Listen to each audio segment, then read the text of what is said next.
Le témoignage qui suit est celui d'une infirmière qui a travaillé plusieurs années dans des unités de soins palliatifs à l'hôpital. En accompagnant des personnes condamnées au cours des 3 à 12 dernières semaines de leur existence, elle a été amenée à recueillir leurs confidences. Beaucoup ont exprimé leurs regrets quant aux choses qu'ils auraient aimé faire différemment au cours de leur vie. Elle expose ici ceux qui sont revenus le plus fréquemment.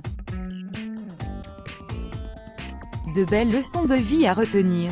1. J'aurais voulu avoir le courage de vivre ma vie comme je le souhaitais, pas comme les autres le voulaient, c'est le regret le plus fréquent des gens en fin de vie.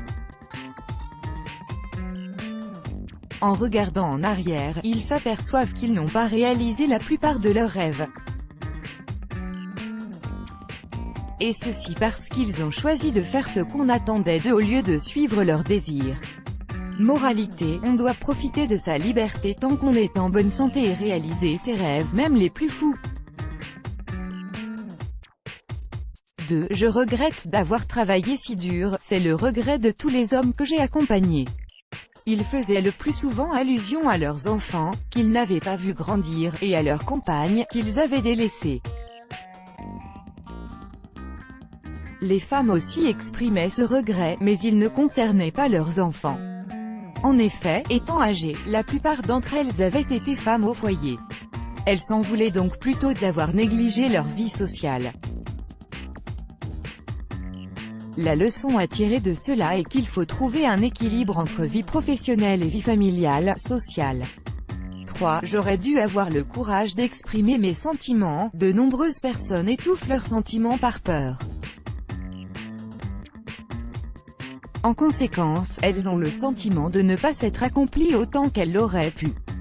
Elles souffrent alors de stress et d'anxiété, ce qui favorise l'apparition d'ulcères ou d'insomnie, ainsi que des déprimes. Alors qu'en disant ce que l'on pense, on a des relations plus saines et on écarte celles qui nous portent préjudice. 4. J'aurais aimé garder le contact avec certains amis. Au fil des années, la majorité des gens perdent contact avec des amis qui pourtant leur sont chers. Or, en fin de vie, quand il ne leur reste plus que leurs souvenirs, les patients s'en veulent de ne pas avoir trouvé le temps ou la place pour des amitiés qui le méritaient. 5. J'aurais dû avoir le courage d'être heureux. La plupart des gens se sentent prisonniers de leur vie et se laissent porter par les événements en se persuadant qu'ils sont heureux.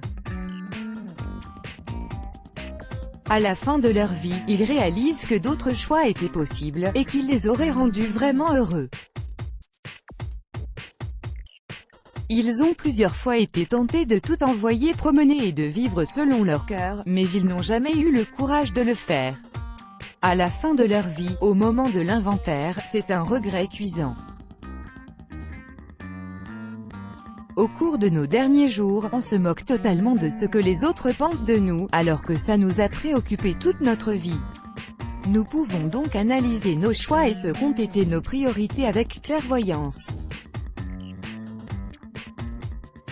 Ce que nous enseignent les témoignages de ces personnes en fin de vie, c'est que nous pouvons faire le choix du bonheur quand il est encore temps, afin d'éviter de tels regrets, en faisant la part belle au bonheur, à l'amour et à l'amitié. Let's block ADS, why?